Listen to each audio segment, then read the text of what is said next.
kita mulai ya. Jadi teman-teman mungkin lihat minggu ini ada kejutan dari mana? Dari Bank Indonesia. Ya, Bank Indonesia akhirnya menaikkan suku bunga. Walaupun 0,25% ya. Ya, tetapi ini langkah yang cukup berani yang dilakukan oleh Bank Indonesia. Jadi dia naikin ini beberapa hal sih sebenarnya. Karena satu, dia mencoba untuk menyelamatkan rupiah. Kita tahu rupiah hampir mencapai tingkat yang kita mau ya. Bukan kita mau sih, maksudnya kalau teman-teman lihat dari technical, 16.000 dapat lah. Ya, apalagi dengan katalis-katalis yang global yang saat ini sedang terjadi, itu sangat-sangat mungkin 16.000 dapat gitu ya. Nah, tapi apakah ini akan berlangsung sementara atau bakalan bertahan lama di 16.000 ya, nanti kita tinggal lihat ya. Tapi yang pasti adalah kenaikan suku bunga ini membawa dampak positif dan negatif. Kita bicara negatifnya dulu, paling gampang soalnya. Ya, kalau kenaikan suku bunga, negatifnya terhadap sektor properti. Oke, ini udah jelas ya. Kenapa? Karena KPR. Jadi mungkin saja dalam waktu dekat akan ada kenaikan suku bunga. Walaupun ada dua bank ya. Dua bank kita tahu, BCA sama CMB Niaga mengatakan kelihatannya dia tidak akan menaikkan suku bunga dalam waktu dekat. Ya moga-moga sih dia benar-benar begitu ya. Tetapi ya kita juga belum tahu nanti akan terjadi seperti apa. Terus dampak negatifnya itu ya ke perbankan itu sendiri ya. Nah, perbankan ini kenapa negatif? Kita ngelihat adalah adanya kecenderungan orang ya menahan dulu pembelian rumah melalui KPR. Jadi ya mungkin dari situ kan pasti akan kena dampaknya. Yang kedua, karena kenaikan suku bunga Bank Indonesia otomatis itu akan diikuti nanti oleh kenaikan suku bunga kredit usaha terutama. Ya, nah sebelum dinaikin suku bunga saja, itu banyak sekali kredit yang tidak diambil. Jadi kayak giro-giro yang sudah disetujuin ya, kredit yang sudah disetujuin, tetapi nggak ditarik. Ya, teman-teman tahu ya kalau kredit usaha kan ada yang kayak gitu ya. Jadi walaupun disetujuin kredit usahanya, misalnya 1M nih, kalau teman-teman tarik 100 juta, maka yang dibungai kan 100 jutanya kan. Nah, kalau teman-teman nggak narik ya sudah itu jadi standby buat teman-teman aja gitu ya, buat usaha kita gitu ya. Nah, ini standby kredit ini itu banyak yang nggak ditarik gitu. Jadi masih dalam keadaan utuh. Nah, kalau dalam keadaan utuh berarti perbankan sendiri ya cuma mencadangkan doang di situ ya. Kasarnya ngomongnya apa ya? Itu uang mati doang di situ kan, nggak bisa diapa-apakan, tidak dibungakan, ya paling cuma dapat biaya administrasi doang gitu ya untuk yang kredit ini. Ya toh? Ya, nah kenaikan suku bunga ini itu pasti akan ada efek ke sana.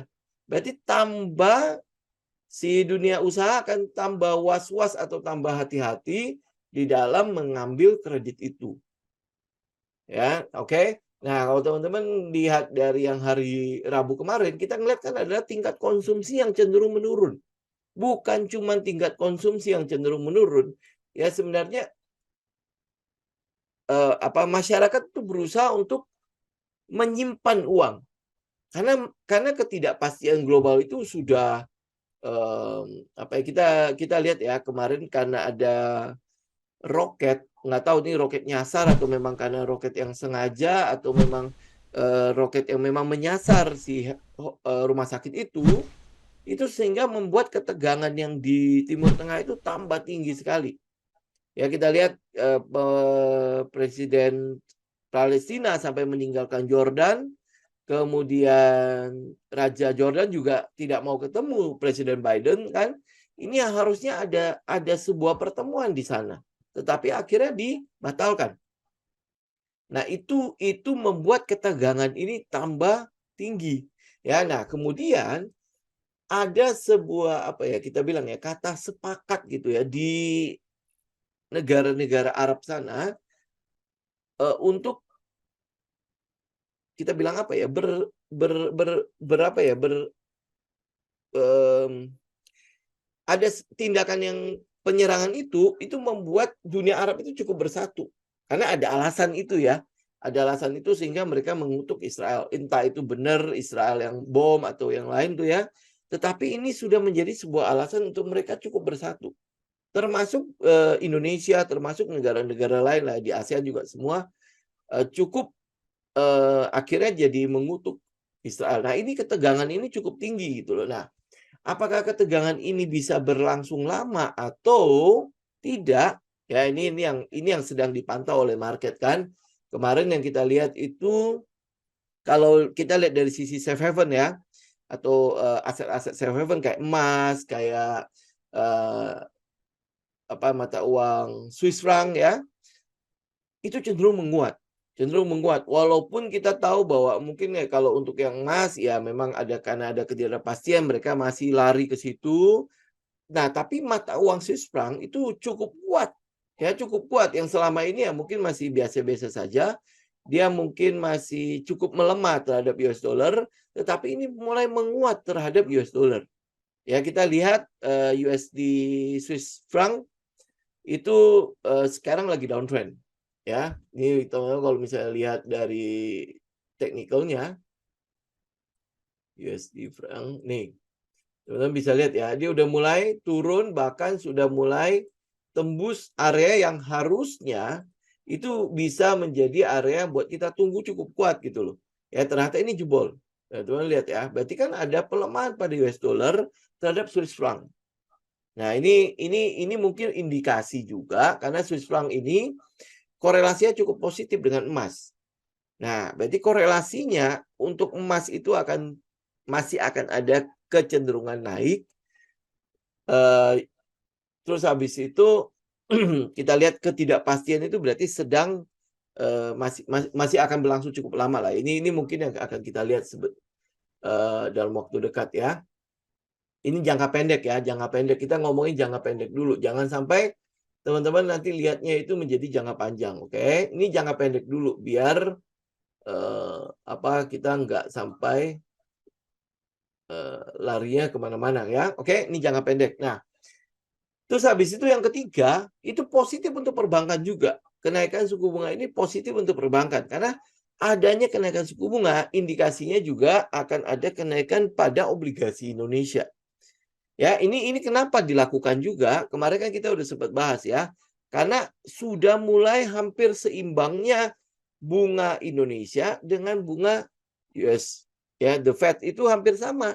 The Fed itu sudah 5,25, kita 5,75 kan. Ya, nah kalau Bank Indonesia tidak naikin suku bunga, lalu kalau misalnya pilihlah ya, ini di luar nasionalisme ya. Ada obligasi US dollar itu bunganya itu adalah 5,25, kemudian obligasi Republik Indonesia bunga 5,75. Nah, terus habis itu kalau seandainya bulan depan dia naikin jadi 5,5, lu pilih mana? Ya, lu pilih mana? Obligasi US atau obligasi Republik Indonesia? Ini di luar ini ya, kita anggap kita netral, cuman hitungannya itu adalah bisnis ya. Lu pasti akan memilih obligasinya US dollar. Termasuk sekarang lu pasti akan cenderung memilih US dollar karena dianggap lebih aman dibandingkan dengan ori. Betul ya? Nah, karena itulah makanya terjadi outflow. Outflow hot money. Jadi uang panas ini yang memang keluar masuk itu terjadi gitu. Nah, sekarang maka dari itu ya keputusannya salah satunya mau nggak mau harus naikin suku bunga. Ya kan? Cuman buat ya seenggaknya agak sedikit menarik lah kitanya. Ini beda 1% loh. Gitu kan kalau hitung-hitungan orang yang punya uang banyak itu kan 1% lumayan kan. Ya. Nah, itu. Jadi positif terhadap perbankan karena perbankan justru akan mendorong dana pihak ketiga masuk ke obligasi lagi. Dan NIM-nya, net interest margin antara suku bunga tabungan dengan suku bunga obligasi itu tentu jaraknya akan lebih lebar. Gitu ya. Jadi positifnya terhadap perbankan itu kurang lebih seperti itu. Karena itulah makanya kalau teman-teman lihat teknikal dari si indeks harga saham gabungan kan kita mau tunggu dia turun ya. Seandainya kalau dia turun beneran, ini tinggal tunggu jebol doang nih. Kalau dia jebol beneran, berarti kan ada peluang saham-saham perbankan yang big cap itu mungkin akan lebih murah daripada saat daripada sekarang, ya kan? Nah, jadi karena itulah kalau dia turun, nah kita tinggal menunggu nih di daerah mana kita mau tungguin, haltenya di mana. Oke? Ya, cara menunggunya teman-teman udah tahu lah ya. Jadi teman-teman udah bisa memproyeksikan ini halte-haltenya di mana. Nah, di situ teman-teman tungguin. Pada saat harga sudah sampai di halte itu, teman-teman juga harus bisa analisa ulang. Ya, analisa ulang. Analisa ulang dalam arti momentum saat itu bagaimana. Ya, jangan sampai dia pergerakannya masih kenceng-kenceng begitu, teman-teman tampung. Itu kan sama aja nangkap pisau jatuh kan. Walaupun kita tahu bahwa itu di trading plan ini sudah area yang kita mau. Banyak kok saham-saham yang sudah di area yang kita mau. Tetapi karena momentumnya saat ini masih cukup kenceng untuk turun ya. Jadi karena itulah makanya kita masih wait and see. Ya, wait and see. Jadi ini yang kita sedang tunggu. Nah, kalau pergerakan Oktober ini turun indeksnya, apakah window dressing tidak akan terjadi? Menurut saya tetap akan terjadi. Ya, kenapa? Karena kalau indeksnya turun, itu otomatis akan menurunkan kan harga-harga sahamnya. Nah, harga-harga saham yang murah ini, itu tentu akan dilihat sebagai sebuah kesempatan. Ya, sebuah kesempatan untuk diambil karena dia cukup murah kan. Ambil contoh misalnya kayak BCA kemarin kita udah bahas. Ya, sekarang kan harga-harga BCA, BMRI, BBNI, BBRI, itu kan kalau secara teknikal itu di harga premium kan. Ya, udah di harga di atas gitu loh. Nah, indeks kalau misalnya ada peluang untuk koreksi, maka mereka juga pasti akan terpengaruh pada market direction ini. Gitu. Karena itulah makanya kita tunggu di bawah. Ya, jadi peluangnya ya harusnya akan semakin terbuka untuk window dressing. Kita tahu bahwa di laporan kuartal ketiga BCA itu terjadi kenaikan laba 25%. Betul nggak? Ya, nah, apakah laporan keuangan yang lain itu akan ikut? Saya pikir ya kalau teman-teman lihat dari NIM saja, net interest margin, BMRI, BBRI, BBNI yang notabene punya dana pihak ketiga gede, itu pasti akan ikut. Gitu ya. Kalau yang lain kita nggak bicara lah ya. Tapi kalau misalnya yang lapis 2, yang itu, tapi kita lihat yang lapis pertama yang perbankan itu pasti akan ikut. Karena yang dari net interest margin-nya lu duduk diam aja punya uang. Ya, duduk diam aja bisa untung gitu loh. Ya, ini 25%, teman-teman bisa breakdown itu dari mana? Ya mungkin dari kredit ya, karena memang kredit perbankan untuk si BCA memang masih cukup gede ya. Tetapi teman-teman bisa lihat net interest margin-nya juga pasti besar. Gitu. Dana pihak ketiga BCA itu sangat besar. Ya kita bisa lihat lalu boleh tanya lah kiri kanan dari 10 orang berapa orang yang tidak punya BCA? Berapa orang yang tidak punya rekening BCA? Gitu ya kayak kita ngomong begitulah ya. Ya jadi makanya dana pihak ketiga dana murahnya itu besar sekali mereka. Ya, nah itu sebabnya kalau indeksnya mungkin nanti akan turun sampai ke 6 ribuan, 6.500, 6.600 ya. Nah, teman-teman perhatikan itu dulu. Apalagi kalau turunnya cepat. Nah, kalau turunnya cepat biasanya akan terjadi kepanikan. Nah, kepanikan ini justru cukup menguntungkan kita. Karena itu akan diikuti oleh kepanikan penurunan harga pada saham-saham big cap. Itu seringkali akhirnya nggak masuk di logik. BCA bisa turun sejauh itu ya. Contoh paling dekat itu ya kemarin COVID ya teman-teman lihat ya. Ketakutan yang ada itu membuat trader-trader itu atau investor itu seringkali tidak masuk akal. Oh, pokoknya gue buang dulu deh. Ya, begitu dibuang ya terus aja kan tambah turun kan. Nggak ada yang nampung gitu. Nah, nanti sampai sebuah tempat di mana momentum penurunnya udah mulai berhenti, euforia ketakutannya kayaknya udah mulai orang udah mulai caw gitu ya. Nah, di situ pasti akan nongol yang namanya demand. Nah, kita tinggal menunggu momen itu. Oke?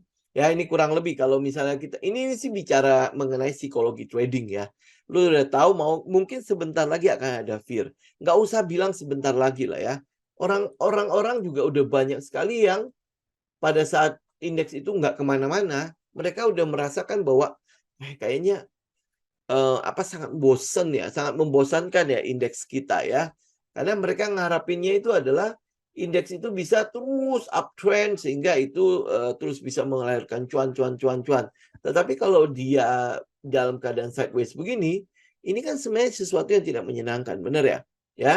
Nah, tetapi teman-teman bisa lihat ya, selama dia sideways, kalau teman-teman mengerti tentang punya setup lah gitu ya, kemudian psikologi trading, risk management teman-teman bagus, kita sebenarnya masih bisa dapat itu kok, dapat cukup lumayan gitu. Ya, dapat cukup lumayan ya. Anggaplah misalnya dari awal tahun sampai sekarang ya, kita lihat rata-rata portofolionya kita kan ada sekitar 20-30% ada ya, pertumbuhannya. Ya, 20-30% dengan market yang cuma begitu-gitu saja, itu udah cukup lumayan. Ya, betul ya. Ya, nah cuman itu tinggal kita konsisten aja. Kan teman-teman juga udah kita bahas tentang rumus 72 kan. Lu dengan 20 dengan 30% itu berarti pelipat gandaan aset lu itu kan sebenarnya udah kalau 20% itu mungkin sekitar 4 tahunan kan. Kalau 30%-nya mungkin sekitar 2-3 tahun sudah bisa ngelipat satu. Yang penting kan konsistensi kita aja gitu. Nah, cuman ya balik lagi ya, banyak orang yang nggak sabar dengan hal-hal seperti ini. Maunya apa? Maunya adalah gua hari ini masuk pasar, ya besok gue bisa naik Ferrari. Ya, gue bisa beli Lamborghini dan sebagainya kan pengennya kayak gitu kan. Ekspektasi orang itu gimana ya? Eh, akhirnya termakan oleh medsos gitu. Ya, oke, jadi jangan sampai seperti itu. Oke, nah yang kedua, ini nih yang pertama kita bahas soal sentimen itu. Yang kedua, teman-teman juga perhatikan emiten-emiten nikel. Ya, emiten nikel. Ya, kita lihat beberapa katalis dari emiten nikel yang sudah mulai masuk itu adalah tahun 2024 itu udah dipastikan pabrik baterai itu akan beroperasi. Saya nggak tahu IBC punya atau pabrik baterai yang lain ya. Tetapi yang IBC ini memang sudah lama sekali ya. Jadi mungkin saja IBC yang duluan ya, Indonesia Battery Company ya. Dia udah akan mulai ya. Nah, jadi 2024 sudah akan mulai. Jadi ini yang teman-teman juga bisa perhatikan ya. Katalisnya udah mulai masuk ke situ. Kedua, gencarnya akuisisi yang dilakukan oleh beberapa emiten terhadap tambang-tambang nikel. Kita lihat yang mungkin yang lebih segar itu adalah UNTR. UNTR sudah ngambil tambang nikel dan manajemennya sudah mengatakan bahwa ke depan akan ada beberapa tambang lagi yang diambil. Jadi mereka akan cukup agresif di nikel. Ya, ini UNTR mungkin uangnya lagi banyak ya. Kemarin habis dapat dari batu bara lumayan besar, kemudian dapat dari emas juga cukup besar kan. Nah, jadi dia punya uang yang cukup berlebih, cadangan uang yang berlebih untuk dilakukan ekspansi itu UNTR. Nah, kemudian teman-teman juga lihat dari Harum. Harum itu udah injek anak perusahaannya untuk membeli dan memperluas tambang nikelnya. Ya tujuannya apa? Ya tujuannya ya mereka ingin mendapatkan kesempatan di nikel itu cukup besar. Karena gini, teman-teman mungkin udah pernah kita bahas juga ya. Kalau umur dari nikel kita itu nggak panjang. Ya, terakhir kan sekitar 7 apa 10 tahun kan. 7 sampai 10 tahun karena kita punya nikel itu cadangannya kurang lebih 20 sampai terakhir berapa ya? 23% ya. 23% dunia, ya. Nah, itu nggak gede ya. Nah, apabila itu ditambang terus dalam kondisi kecepatan seperti saat ini, itu akan habis 7 sampai 10 tahunan lah. Ya, jadi itu nggak lama. Ya, nah, oleh sebab itu teman-teman pasti akan lihat ya, perusahaan-perusahaan akan cenderung mengambil tren ini secara cepat.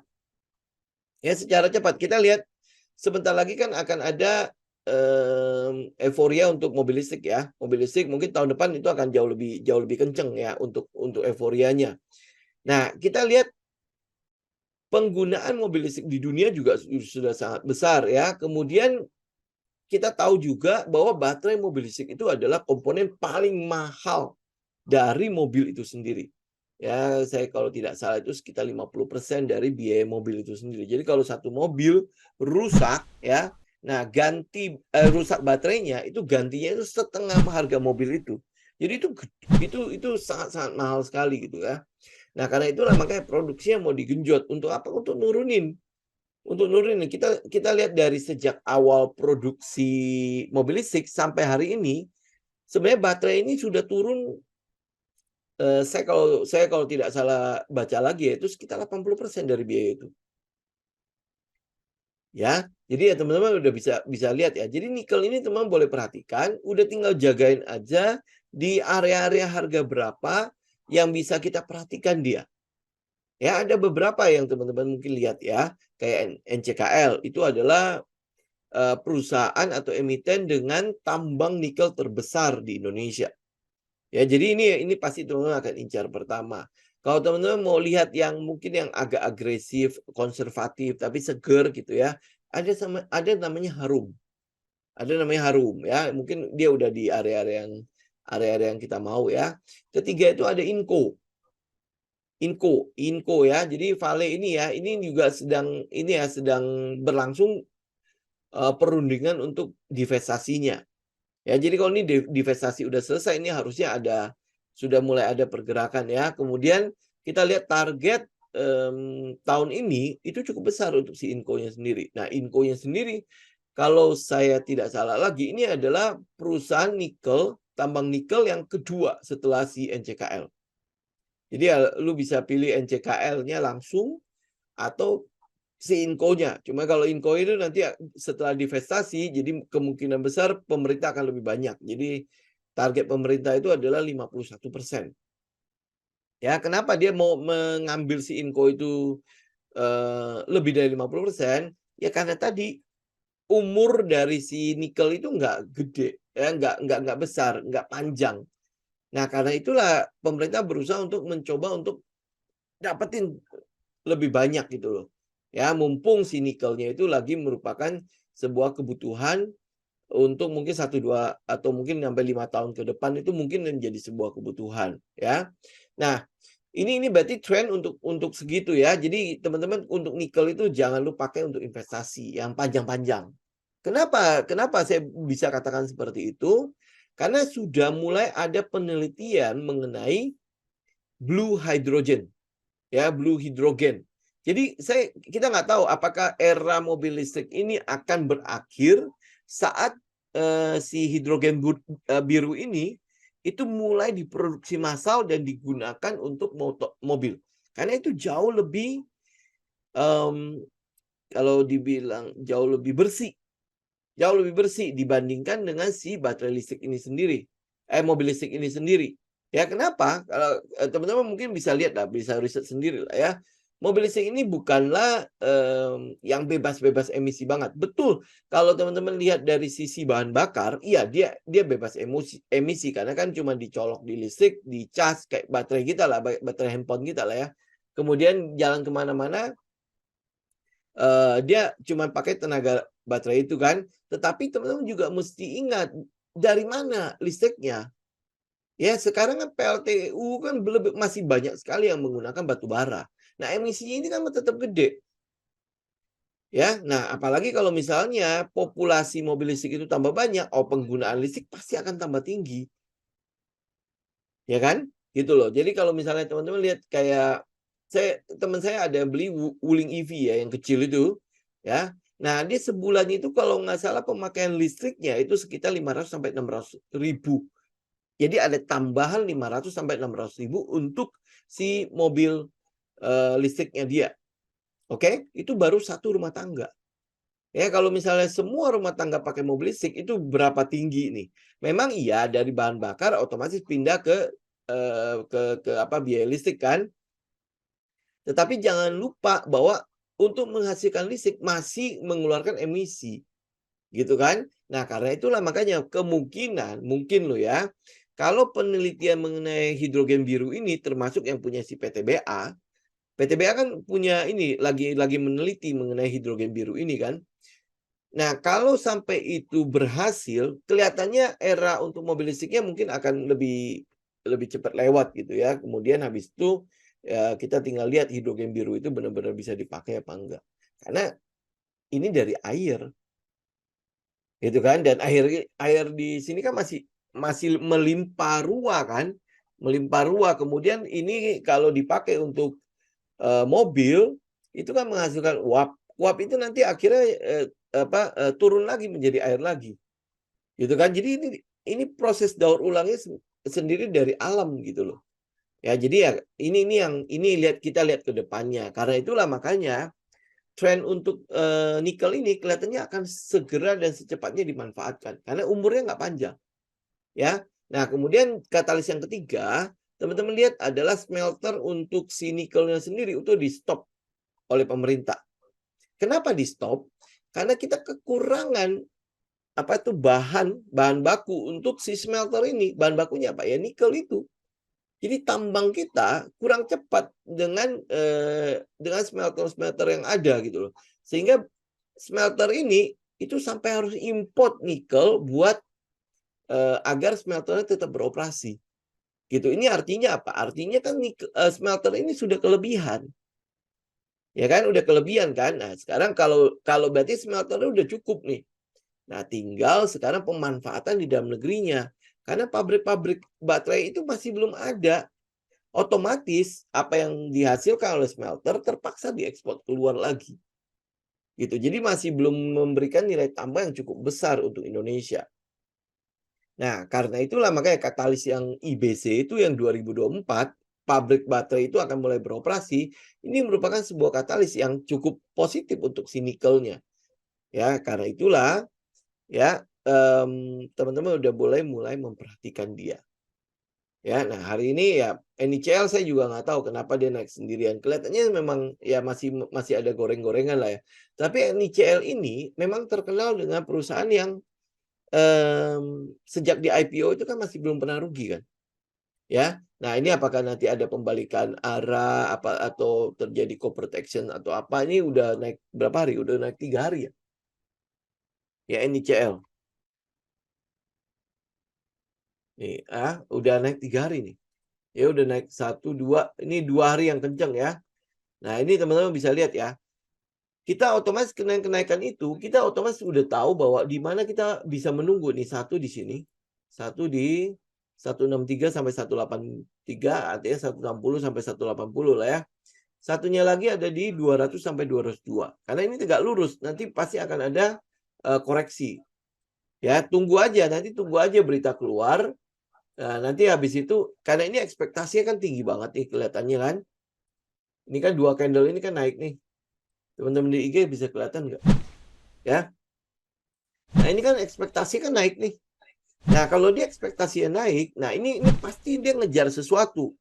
Nah, begitu nanti berita keluar, ya, apa yang menjadi yang mereka kejar itu keluar ya, mereka akan mulai berhitungan. Oh, ternyata ketinggian. Nah, biasanya akan ada koreksi dulu. Gitu. Tetapi dengan begitu kita jadi tahu di mana kita harus menunggu. Ya, jadi kalau udah ada kenaikan begini, ini yang istilahnya Bu Mimi itu ada UFO nih. UFO di sini, ada UFO di sini. UFO itu apa? Unfulfilled order. Jadi ada order-order karena terlalu cepat, jadi ini order belum sempat keangkut.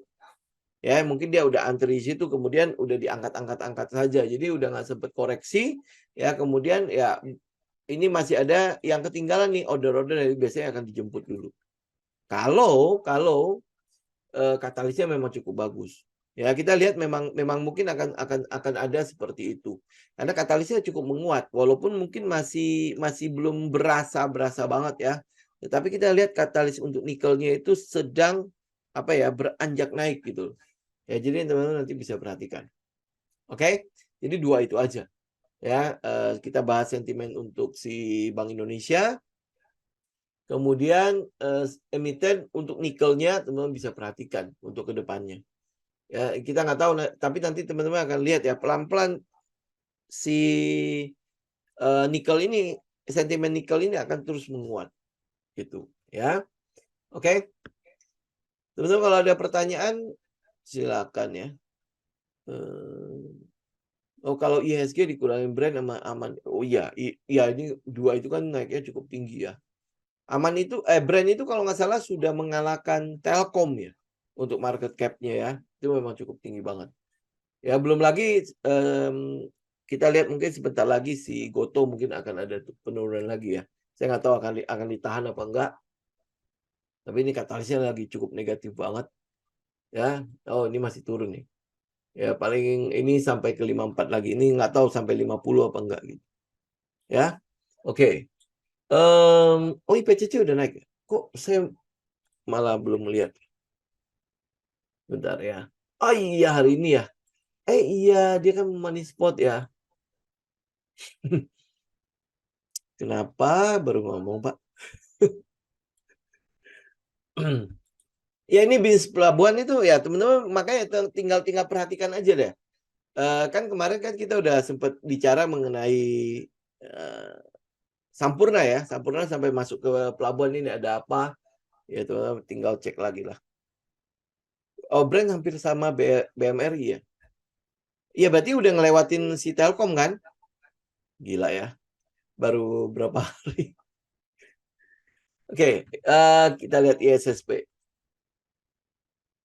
Ada apa dengan ISSP? Oh ini ISSP ya. Ini udah turun nih. Nah ini teman-teman tinggal lihat. Ini kan dia kena ke EMA 200 ya. Nah kita lihat dia bisa bertahan nggak. Kalau enggak, kita keluar dulu aja.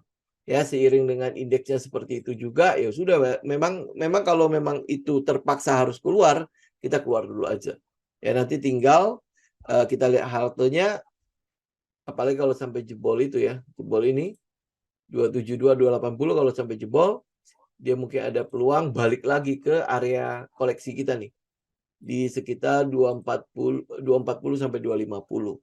Ya, intinya kalau sekarang kalau dia kena stop loss atau kena trailing stop, teman-teman lebih baik udah hold cash dulu aja. Karena kalau lihat dari indeksnya berpeluang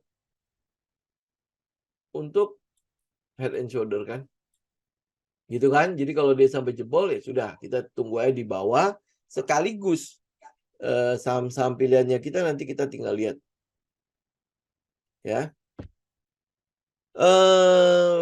Suku bunga yield naik, money outflow tapi kok market naik. Mana market naik, Pak? Marketnya lagi turun kan? Gimana marketnya naik? Ini kan market lagi turun kan? Dan bahkan kita mendeteksi kalau dia mungkin akan sampai ke 6.600 kalau market. Gitu. Jadi outflow iya udah, tapi kok market naik? Sebenarnya nggak naik kok. Ya, paling ini cuman sementara doang buat retest ke EMA 200 ya. Tapi ya apapun gini. Nih ya, tolong ingat kata-kata saya ya. Yang kita mau perhatikan dari chart itu bukan apa yang kita suka loh. Ya, bukan apa yang kita mau. Jadi misalnya chart harus begini, harus begitu, harus begini, bukan ya. Kita memperhatikan chart. Ya, pertanyaan pertama yang teman-teman harus ajukan ke grafik atau yang teman-teman lihat ini, pasar itu sedang bicara apa sama kita. Nah, itu yang lu mesti lihat.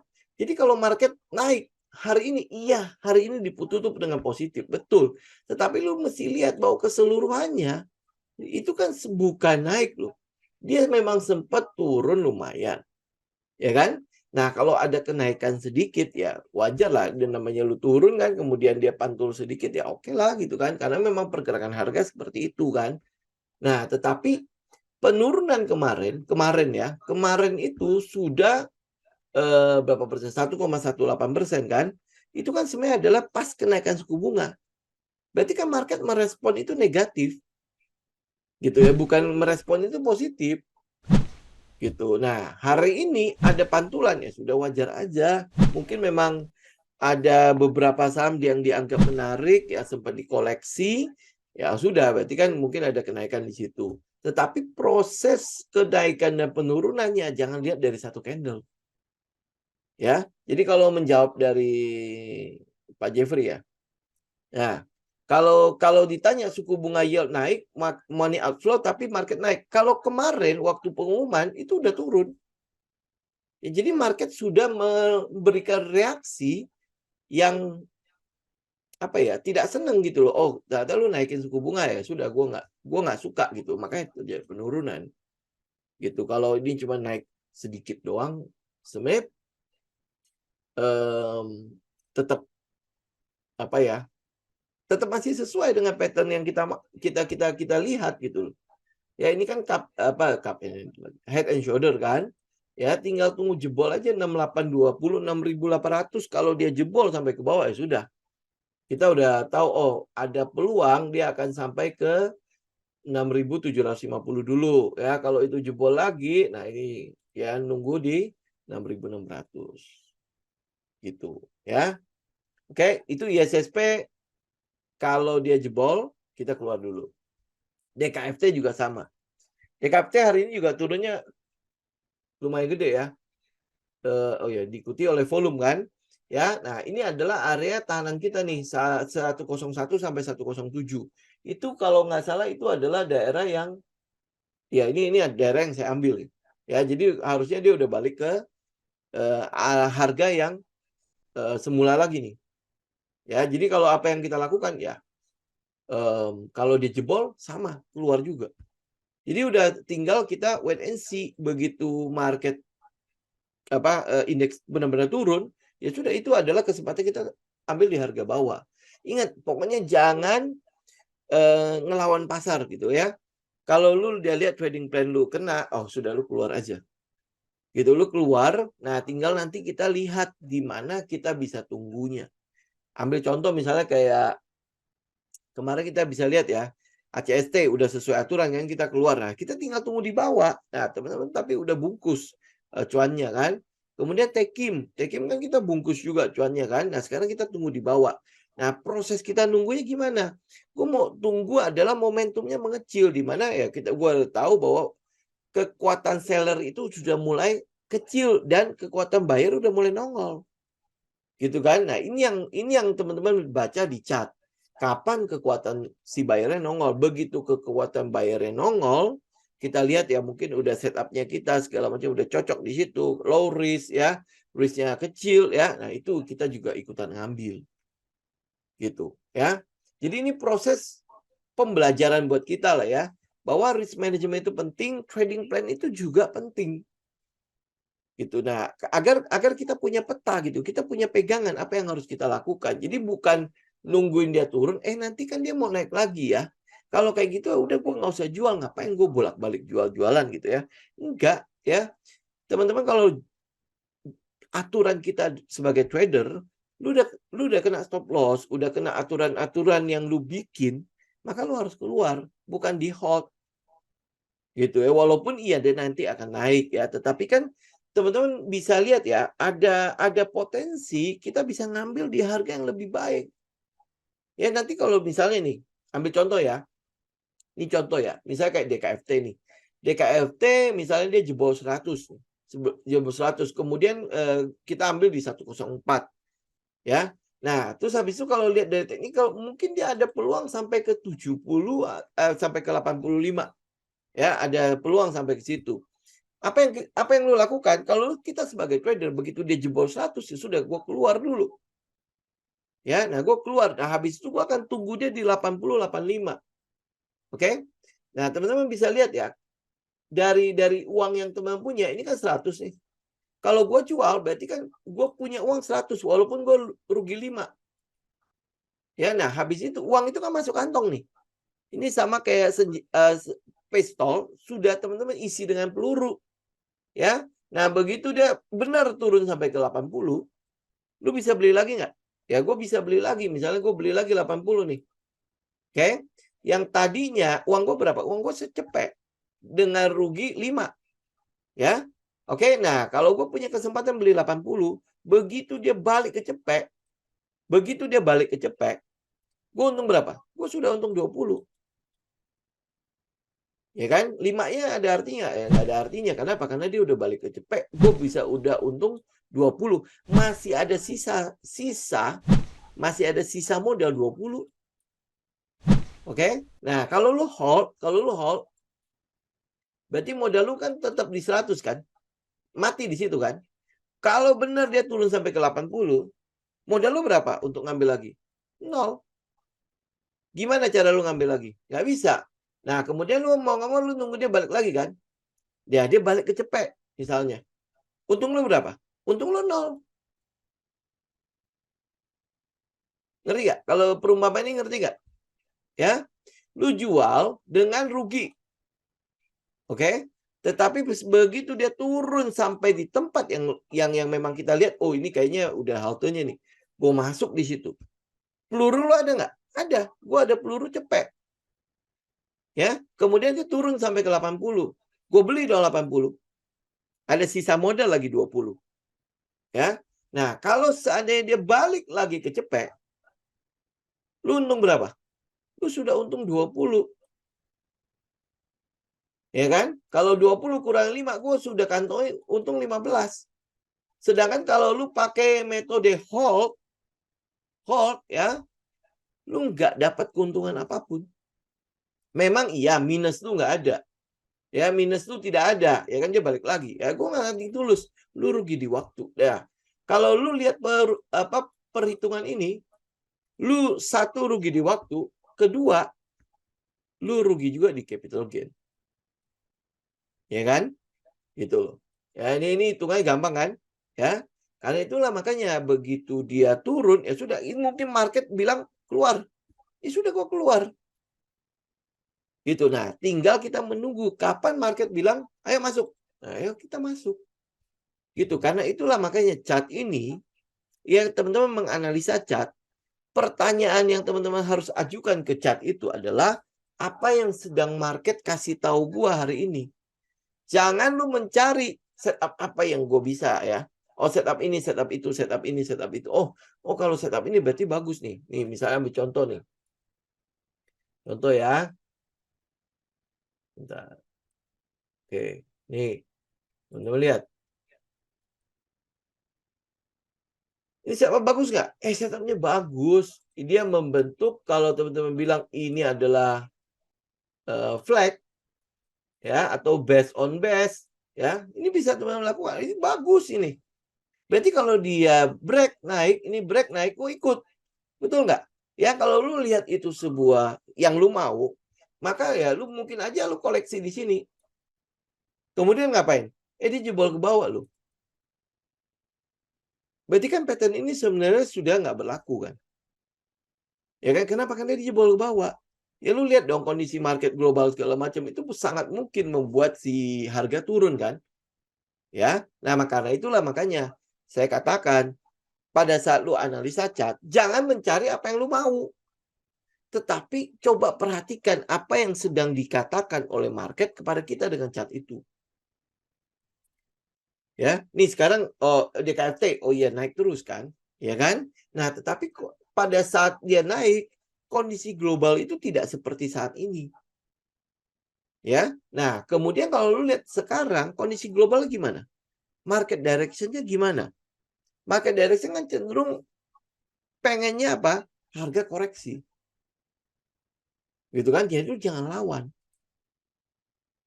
Gitu ya. Poinnya di situ ya, teman-teman ya. Jadi jangan cari apa yang lu mau. Tetapi waktu lu lihat sebuah chart, maka lu cari apa yang sedang dikatakan oleh market ke gua. Gitu. Nah, ini teman-teman bisa lihat ya. Pergerakannya semakin lama semakin kenceng kan? Ya, ini semakin lama semakin kenceng kan. Nah, jadi peluang untuk dia tembus itu sebenarnya gede. Apalagi ini Jumat kan. Ya. Nah, gue nggak tahu Senin mungkin dia ada pantulan di situ ya, mungkin itu waktunya gue keluar. Kalau apalagi kalau misalnya indeks itu sampai benar-benar jebol. Ini kan kita cuma tinggal tunggu 6.800 kan. Begitu dia jebol, ya udah. Sementara nyingkir dulu gitu loh. Yang kena stop loss ya sudah kita keluar dulu. Gitu loh. Ini yang market katakan kepada kita. Dan market sudah katakan itu jauh-jauh hari kan. Kita kan udah ngelihat ini head and shoulder ini. Ya bahkan kita udah ngomong kan, jangan sampai terbentuk. Nah, ini bentar lagi terbentuk neckline-nya. Neckline-nya kalau sampai jebol, ini kalau jebol ya udah. Gitu. Mungkin dia nanti akan ada pantulan kemudian turun. Gitu ya, saya nggak tahu nanti apakah nanti bentar lagi teman-teman akan lihat ada serangan darat yang dilancarkan oleh Israel Atau jangan-jangan si Iran udah mulai nembakin rudalnya. Ya karena Lebanon kan udah mulai. Ya, Lebanon udah mulai walaupun ya teman-teman tahu pemerintah US itu udah presidennya udah sampai ke sana, kemudian presiden UK, presiden Inggris juga sudah sampai ke sana kan. Untuk apa? Untuk nunjukin dan untuk mencegah negara-negara lain itu ikutan nyerang Israel. Karena kalau sampai negara Arab nyerang Israel, ya kemudian ya sekutunya Amerika sama Inggris pasti nggak akan tinggal diam. Itu beda banget sama perang Rusia Ukraina kan, ya kan? Teman bisa lihat lah ya, itu beda banget. Nah makanya ketegangan ini moga-moga tidak sampai meluas. Kalau sampai meluas ya itu kita mungkin akan lihat ketidakpastian itu akan mulai terus memuncak gitu loh. Ditambah lagi kan ekonomi kita masih belum baik-baik ya. Ekonomi global juga belum dalam keadaan baik-baik saja gitu loh. Bahkan Bank Indonesia sudah menurunkan lagi tingkat pertumbuhan ekonomi global itu menjadi berapa? Tinggal 2% lebih ya. Ya itu kan artinya apa? Terjadi degradasi kan. Harusnya udah mulai ada pemulihan tapi kita tidak melihat. Kemarin padahal sudah ada kejutan loh dari data pertumbuhan ekonominya si China. Itu kan melebihi ekspektasi kan. Gitu kan. Nah, ini apakah nanti akan drop lagi? Gitu. Nah, ini yang sedang kita perhatikan karena ini namanya ketidakpastian. Kita nggak bisa melihat arahnya gitu loh. Ya lu mau melihat pertumbuhannya semakin membaik, tetapi kok ada masalah ini nongol, nanti ada masalah ini nongol. Belum lagi tahun depan kan kita pemilu ya. Ya, dua pasang itu sudah ketahuan, ya calonnya siapa, cukup bagus, oke. Nah, tinggal satu lagi nih, wakilnya belum ketahuan siapa. Nah, kalau tebakan pasar kan itu kan ya, bosnya si Mari sama si Aba kan.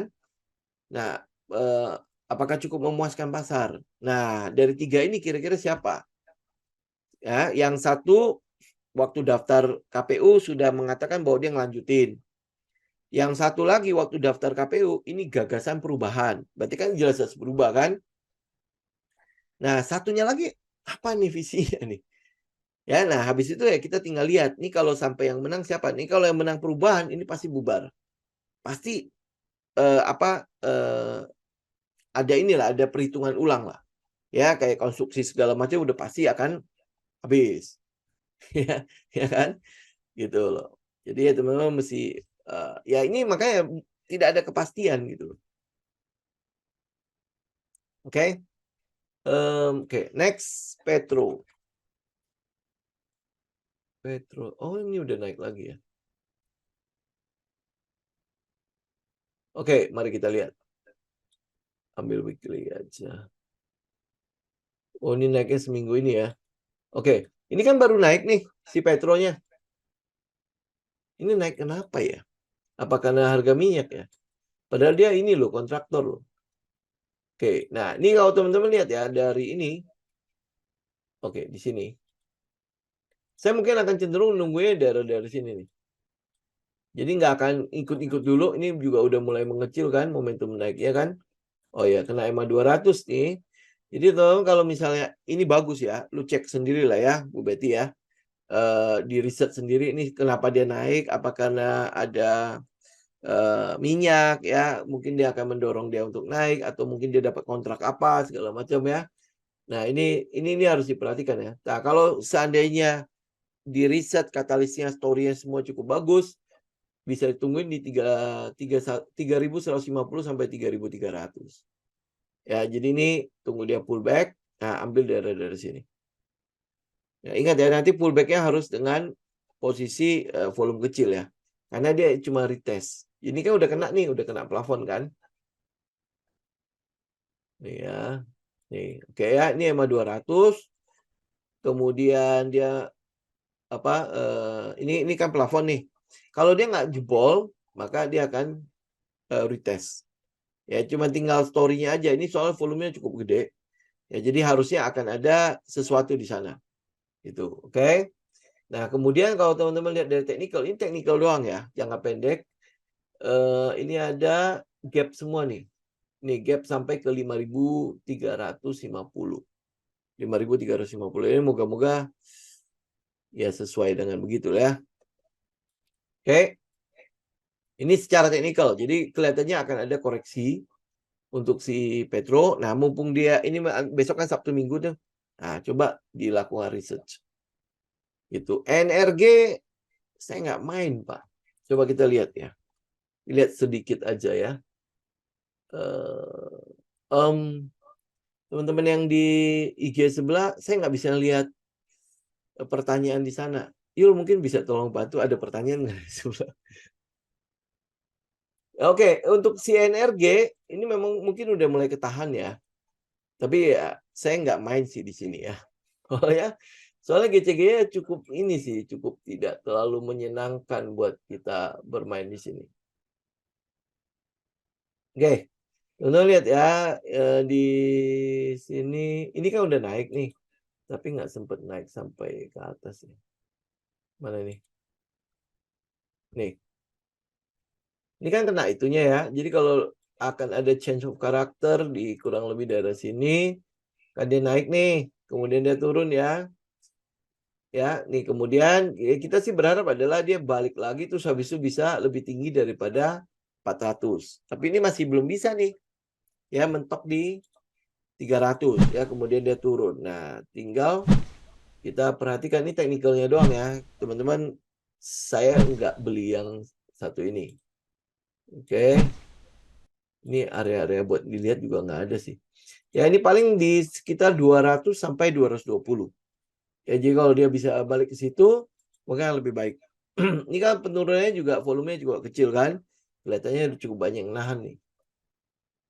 Ya, kemudian cek dulu sih sebentar. Cek harga minyak ya.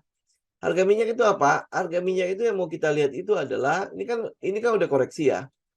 Kita mau lihat dia bisa tembus 25, 26. 95, 96. Ya, nah ini kalau bisa tembus, maka angka 100 itu bisa di tangan. Ya, angkanya ini kurang lebih nih.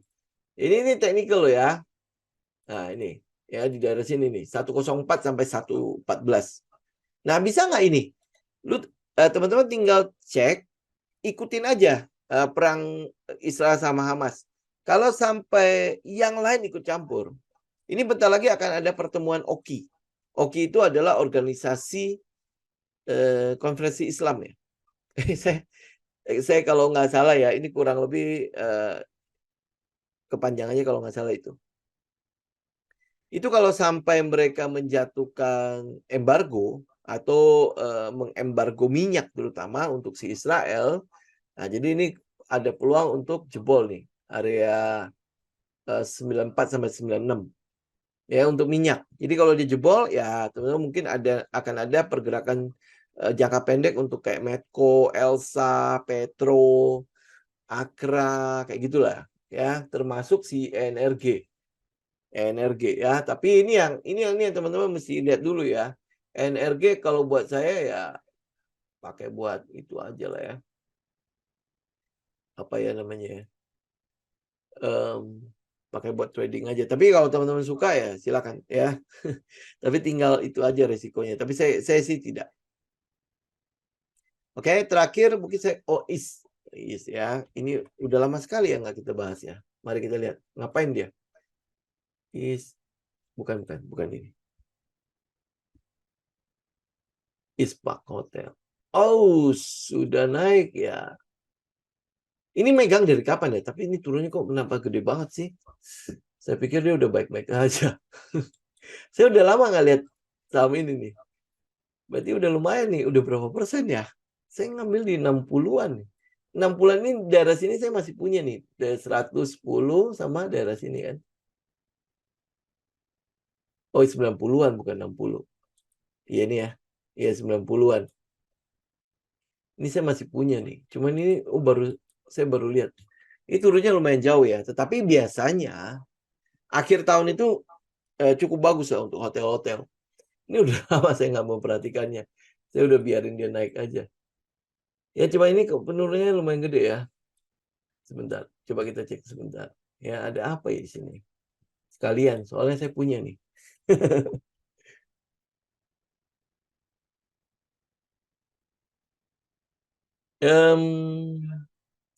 Nggak ada apa-apa ya. Ini yang kinerjanya naik double digit, udah. Singapura borong, udah. Belum ada sih ya. Belum ada berita apa-apa mengenai IS ya. Ad interim ini udah terima. Udah terima kan 1,8 kan? Laba udah. Nggak ada sih. Khalid bin Omar itu memang pemiliknya sekarang. Nggak ada apa-apa sih. Ya kalau dia nggak ada apa-apa sih mungkin ya karena memang ada koreksi ya. Ada yang profit taking ya. Karena memang naiknya udah gede. Kalau teman-teman ngambil dari 90, ini berarti kan ini udah 100%. Ya udah 100, mungkin ada profit taking di situ ya. Nah, kalau dia ada profit taking, oh mungkin bisa sampai ke sini nih.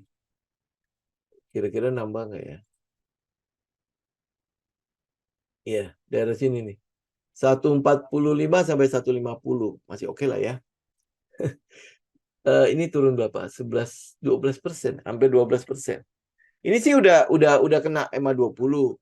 Nah, nanti bawahnya itu sekitar EMA 50 itu di 150 ya. Moga-moga dia nggak sampai tembus ya. Kalau tembus, balik lagi nih. 127 sampai 134. Itu ya. Ini paling untuk si IS. Tapi akhir tahun tuh biasanya cukup bagus. Apalagi kan kita tahu ya, Q1, Q2, Q3 itu bagus dia. Ya, dan ini adalah tipikal saham yang turnaround doang gitu. Turnaround dan memang cukup bagus kok. Ya, teman-teman kalau misalnya pernah nginep di yang Jogja terutama, yang Semarang saya tahu aja, tapi yang Jogja cukup bagus. Dia menciptakan kan gini ya, hotel. Karena ini saya pernah riset kan. Hotel yang bernuansa seperti fun park ya. Jadi udah ada apa itu yang kolam yang main-main itu loh ya. Jadi lu bisa staycation sekaligus ada tempat permainannya gitu. Gitu ya. Jadi yang Jogja terutama teman-teman bisa lihat. Kemudian di Bali dia kan mengakuisisi beberapa hotel tuh ya. Ya kan di Bali ya, saya nggak tahu udah jadi apa belum tuh. Ya, tetapi yang kita lihat tuh adalah ini adalah sebuah hotel yang dikelola cukup bagus. Terus kepemilikan publiknya sedikit, ya saya boleh katakan segitu ya, sedikit. Kemudian karena pandemi habis ya. Nah, setelah pandemi kita lihat kok kenaikannya kayak gitu ya. Nah, apakah dia bisa balik? Sebentar ya, balik ke nih ke arah sekitar 200-an, ini kelihatan sebentar lagi nih. Ya, sebentar lagi karena udah balik kok. Udah balik ke harga sebelum bukan laba sebelum pandemi. Bahkan ini kan udah lebih baik. Ya, lebih baik daripada sebelum pandemi. Ini harusnya harganya itu bisa lebih tinggi karena kalau lu lihat dari fundamentalnya tentu valuasinya pasti akan jauh lebih tinggi karena asetnya kan nambah.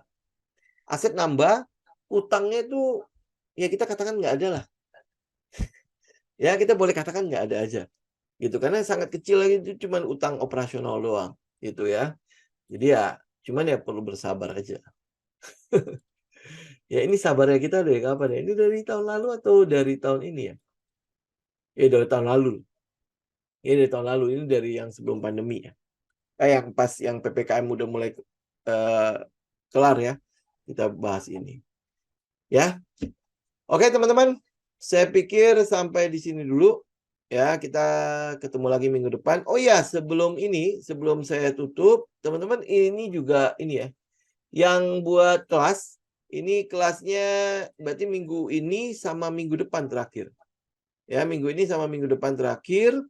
Kemudian ya buat teman-teman yang mau daftar silakan ya. Teman-teman bisa komboin atau per kelas ya. Tapi yang saya boleh sarankan ke teman-teman ini soalnya banyak sekali yang ngambil coaching langsung. Ya ini soalnya kita udah beda coaching kita yang sekarang sama coaching yang kemarin itu udah beda.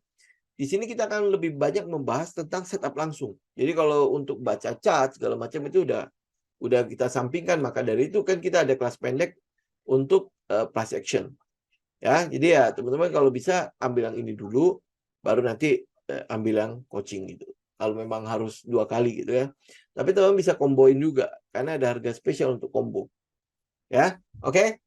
Oke, teman-teman, see you next week ya. Happy weekend semuanya ya. Sehat selalu ya. Kita akan ketemu minggu depan. Oke. Saya izin pamit. Thank you semuanya. God bless.